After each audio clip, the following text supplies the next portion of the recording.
back to school time for America's children, and while drug and alcohol abuse cuts across all generations, it's especially damaging to the young people on whom our future depends.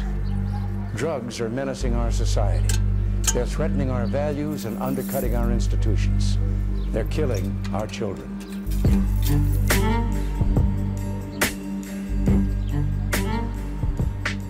America's war on drugs. We speak to you not simply as fellow citizens, but as fellow A president parents pledging to and fight crime and protect the future of the next generation. 1 in 12 persons smoked marijuana regularly. But there's a brutal irony behind those promises. The sobering outcome of the drug war has been a tenfold rise in incarceration for drug-related crimes. And a promise broken for a generation of young people from working in poor communities, communities of color, the communities targeted and devastated by the war on drugs. My name is Breon Bain. I'm an artist, activist, and educator, born and raised in New York City, the son of immigrants who left the Caribbean in the 1960s for Brooklyn. Every black man in baggy pants ain't a criminal. I use music, poetry, film, and theater to advocate for and help us imagine possibilities beyond the bars of America's prison system. My work is rooted in my own experiences of injustice as a black man in America. And who is Breon Bain? I never had any trouble with the law until I went to law school. Just months before I graduated from Harvard Law back in 2001. What might have led them to believe that you... The Emmy Award-winning journalist Mike Wallace interviewed me on his news show 60 Minutes about how my brother, my cousin, and I were unjustly incarcerated by the New York City Police Department. 20 million people tuned in. I told my story in the U.S. newspaper The Village Voice, a piece called Walking While Black. That was the only offense we committed. This is a stupid question, but answer it. Take it seriously. Would you rather be white? A great line from a poem that I recently heard says, "I wish that I were white. I wish that I were white so that I could know what it was like to want to be black." I successfully sued the New York Police Department and went on to write, produce, and perform a one-man show inspired by my experience. Lyrics from Lockdown, at prisons and universities nationwide and in theaters around the world. Today, we're traveling along Route 66, nearly 3,000 miles of historic tarmac that once stretched from Chicago to Los Angeles. I live in Los Angeles now, the city of angels, and the incarceration capital of the world. As of 2018, after nearly 8 million Californians voted for a referendum known as Proposition 64, Los Angeles also became the largest legal marijuana market in the nation. Prop 64 not only legalized the sale and use of marijuana for adults, but it opened the door to social equity programs aimed at channeling some of the resources from the now booming billion-dollar cannabis industry back into communities struggling to recover from the war on drugs.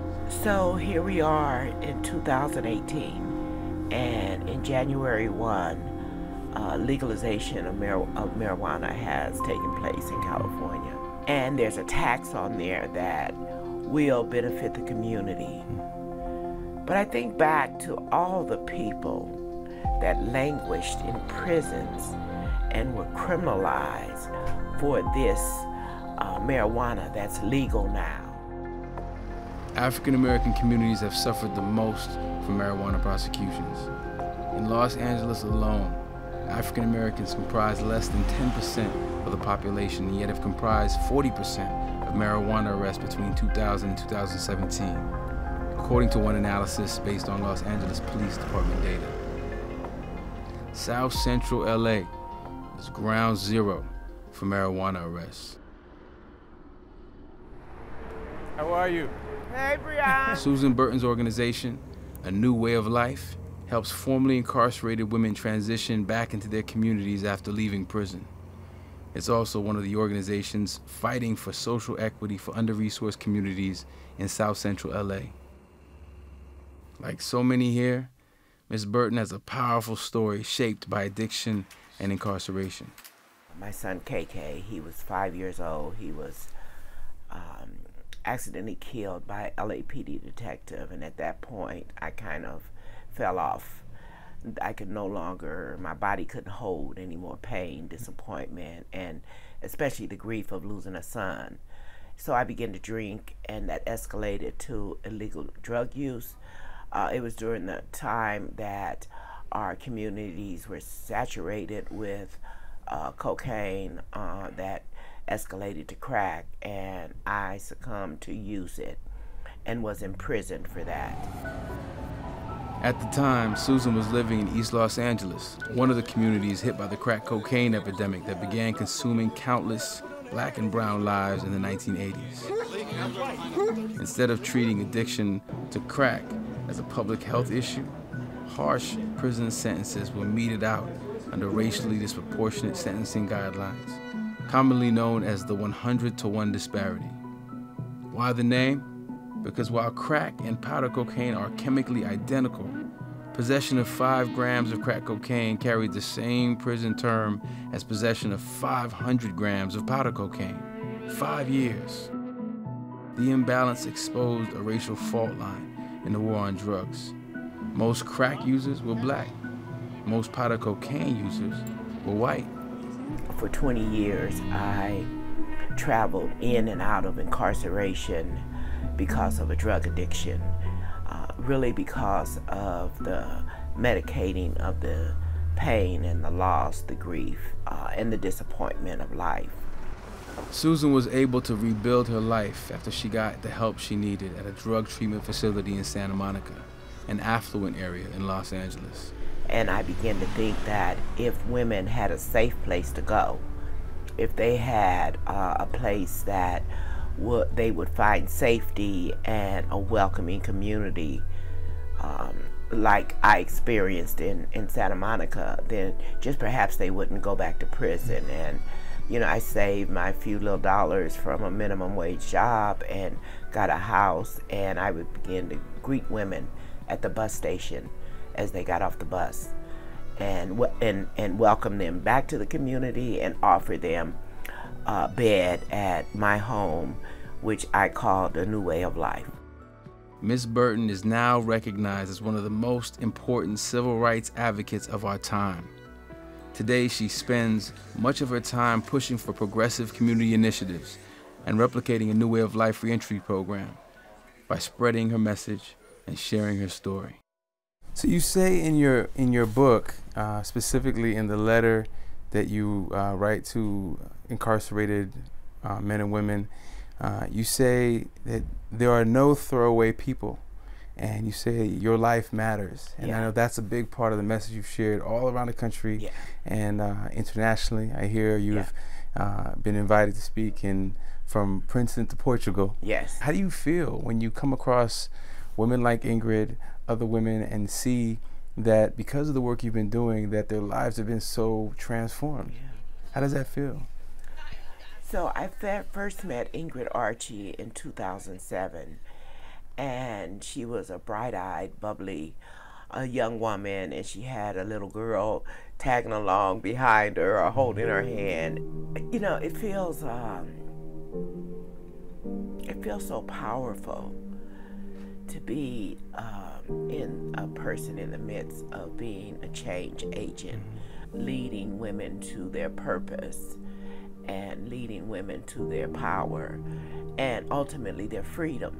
Ingrid is not a throwaway person, and her children are not throwaway children. Women are the fastest growing population behind bars in the United States. Between 1970 and 2015, the number of women in prison grew exponentially from 7,000 to 110,000, a 14-fold increase, many for drug-related crimes. More than 3 in 4 women who come to a new way of life stay out of prison. Urban communities were under a hell of an attack through the war on drugs. And that attack, I believe, just devastated our the women in our communities and drove them in groves by the thousands into prisons across this nation. And now we're realizing what happened, and we're beginning to repair that damage that happened through the war on drugs. I also think about how people capitalized on the incarceration of folks for marijuana. And now that it's legal, while we'll get some resources, but who is also capitalizing off the marijuana industry now? Mm-hmm. Is it the same people who provided services and capitalized off the incarceration of folks? So I guess we'll take the tax dollars and resources and try to make the most of it in our communities. But these other questions really linger in my mind. Susan Burton's questions about what resources will come from Prop 64 to working, poor, Black and brown communities is reminiscent of a passage my class is reading this week in juvenile hall. Frantz Fanon's influential Wretched of the Earth reminds us, and the head of a wealthy state declares with his hand on his heart that he must come to the aid of the poor, underdeveloped peoples. We do not tremble with gratitude. We say to ourselves, it's just a reparation which will be paid to us. It is our due. The world is so upside down, 999. Said operator, put the devil on the line. Too many people on this planet. To look at who was primed and ready to cash in off the so-called green rush, I went downtown to check MedMen, the emerging cannabis giant, already valued at over $1 billion. I'm on the other line with my uncle. Downtown LA. See what MedMen is about. In a couple of years, wanted to tell him go to hell, but he was already there. Most people miss the devil when he walks right by. They be looking for his tail and two horns in the sky. The devil doesn't look demonic, he don't act deranged. He drives a red eye rock. Daniel Yee, MedMen's vice president of corporate communications, showed me around the store. This is about an ounce. Yeah, it's about an ounce. Beer? It looks like beer. Bottle like beer? That's probably kombucha. Kombucha. Because in its raw form, marijuana can be sticky and smelly. But it was easy to see how MedMen has sanitized it with iPad screens displaying its properties, quantities, prices, and sleek, user-friendly packaging. Cherry AK-47. That sounds serious. So we went over edibles, we went over, vaporizers, bath bombs. So you put this, I don't know if you strike me like a kind of guy who enjoys a nice warm bath. Oh yeah, come on now, you gotta get a nice warm bath. MedMen even has products for pets. These are all CBD. For dogs. For dogs and cats. They have ones for cats too.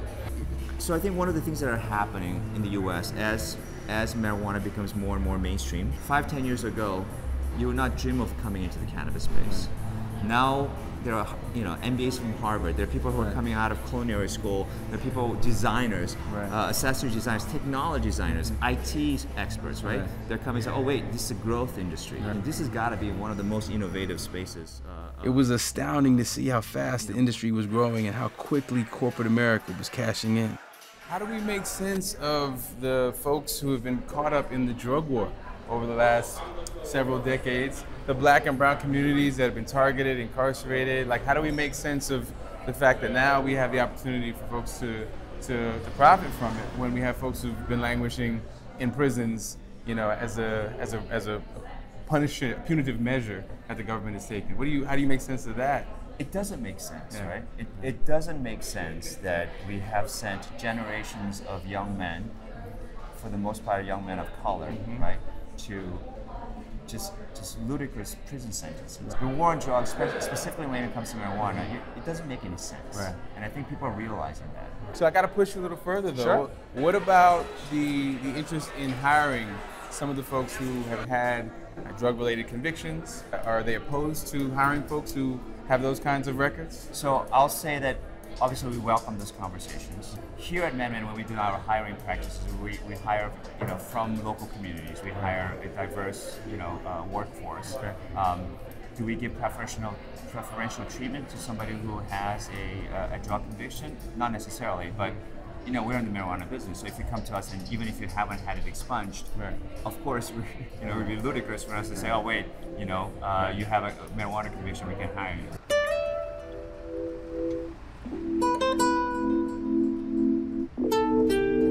But the stark reality for many people who have marijuana felony convictions on their records is that they haven't been able to get a job after they get out of prison.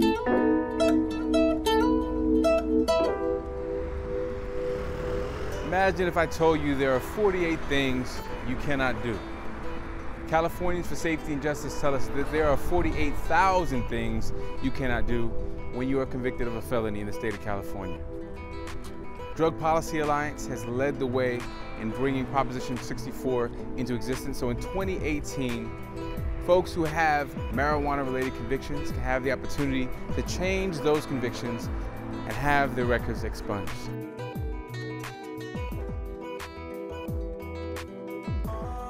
This is where we actually capture their fingerprint impression. And once we capture this information, it goes to the Department of Justice, and they're able to scan their background, get a snapshot of their criminal record, and they're going to send it to DPA so they can work with the Public Defender's Office in helping them make the expungement. Many of the people here can't afford to hire a lawyer and pay the fee to go through the process themselves. Sweet. That's a good thing. Yeah. There's not programs out there. Why are you here today, Alfred? To try to get my record clean because it's hard getting a job. How long have you been trying, how long have you wanted to get your record cleared? For the last 30 years. Last 30 years? I got in trouble at 25 years old. You're 55 years old? 55. Okay, and since you're 25, you've had this record following you around? Yeah, when I was a bad boy. Okay, back in the day? Back in the day, but I'm trying to do good now. Yeah, okay. What is the benefit of having your record expunged? To get the jobs actually that you need and that you want, and some housing programs, they deny you because of your background.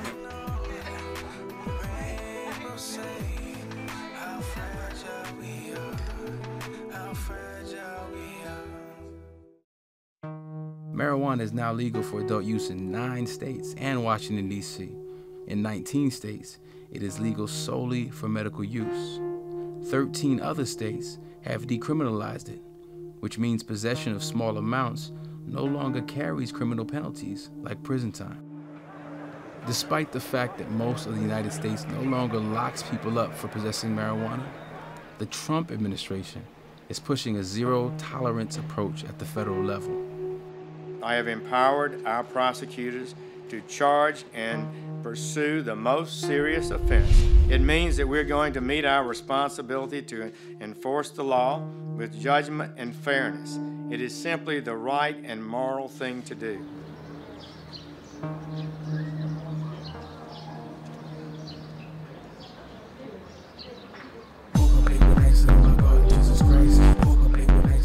I would say resilience, determination. I'm someone who doesn't take no for an answer. That's kind of how I describe myself.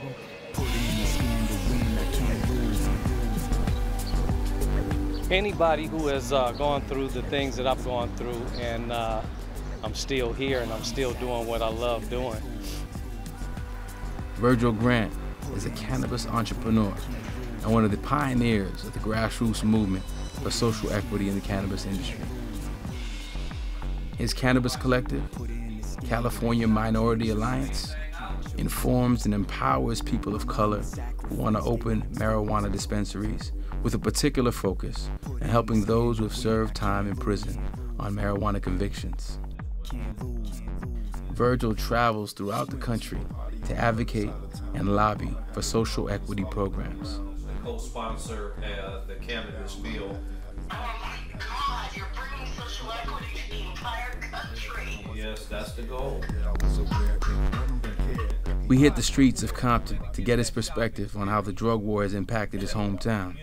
Virgil knew every cannabis dispensary recently raided by the police. There's one right there. Somebody got killed in that one. So we were just talking about 08 to 2014. You did 6 years. I did 6 years. For something the government is now making a profit from, taxing. I'm a soldier for the cause. You know, I do what I do. You know, some people say, oh, I believe in this marijuana thing, and I'm an advocate. Are you really, though? What are you willing to give? What are you willing to do for this? How do you make sense of the fact that now we have these white-owned companies downtown, like MedMen, that have tens of millions of dollars going into their operations? How do you make sense of that? That is unexplainable. They just did what the heck they wanted to do. And they locked another black man up. Sorry about his luck, too bad, oh well. And then another white man steps in, basically his shoes, his place, and takes it to a whole nother level. We stopped to take a look at the location where he operated one of his 6 licensed medical marijuana dispensaries. That was until the federal government targeted Virgil and raided his business in 2008. They sent him to prison on charges that included drug conspiracy and money laundering. So when people talk about my criminal history, or my past, so to speak, of me going to prison, not once, not twice, but 3 times, that's my resume. 2 years after his release, what was used to send him to prison is now legal, as the state of California and wealthy venture capitalists enter the industry, generating hundreds of millions of dollars. Virgil has diligently rebuilt his modest business and is developing it into what he hopes will become the nation's leading homegrown green empire with his brand, California Cannabis. I fight for the underdog. You know, I always felt I was the underdog, always.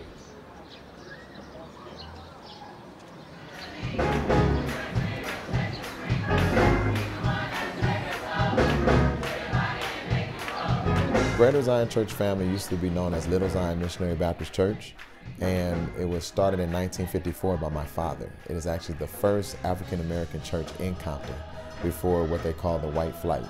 And so my father raised me caring about the community. We're not just a church, but we're actually a movement, because we're a church that just not only deals with the soul, but also the injustice that goes on in our community.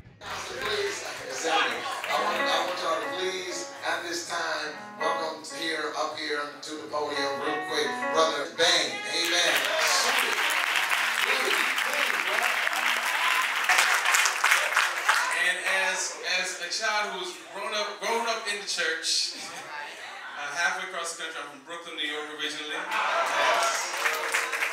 I also know that the scripture tells us, I was naked and you clothed me. I was sick and you visited me. I was in prison and you came to me. Pastor Michael Fisher has been outspoken in his opposition to cannabis dispensaries opening up legally in Compton. Drugs, of course, in our communities has been the destruction of so many of our daughters and our sons, but it has also been, unfortunately, a great avenue for the government to, I guess, funnel and fund and increase the mass incarceration movement. You know, how does an industry that makes money off of you basically being stoned, I'm not talking about the medicinal part of it, I'm just talking about the commercial and recreational use of marijuana, is just for you to be stoned out of your mind. How is that going to benefit our children? This is going to generate money. This is going to put the top 1 percentile in an even better position. They're not getting ready to give that to the people that they're trying to still oppress and keep locked out of the system. And yes, they're going to bring in, this is the reason why we've seen people in the city of Compton, we've seen more people who are not black in our city council meetings than I've ever seen before. Because they're coming here so that they can bring this here, legalize it, and then all of a sudden all the big ships show up. and they're gonna shut down the competition, which is Pookie and them, who's been selling weed out of their trunk for years. That's where the criminalization is gonna come in, because we gotta do something with them who already have their hands on the streets. We need those consumers. So we change the law, we criminalize it for him, we put him in jail, we take his customers. That's really what's gonna happen. And everybody sees it coming. Despite persistent disparities of race and class, since the tough-on-crime, drug war tactics introduced by the Nixon administration and later expanded by Ronald Reagan, views of marijuana in the U.S. have shifted. About 6 in 10 Americans now support marijuana legalization, almost double the support 18 years ago. For many who have spent years of their lives behind bars, like Will Robinson, it's the war on drugs, and not marijuana itself, that has done the most damage.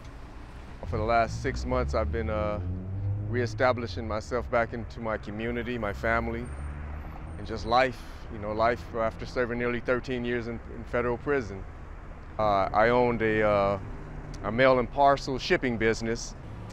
I was indicted for shipping marijuana that wasn't mine. It was the customers who shipped through my business. And when the federal agents came to my business and told me they had apprehended a customer who booked a shipment, and they wanted to utilize my business as a sting operation to catch his partners. And I didn't want to have anything to do with it. I didn't want to get my family in any harm's way. So when I didn't cooperate, as they said, they put everything on me.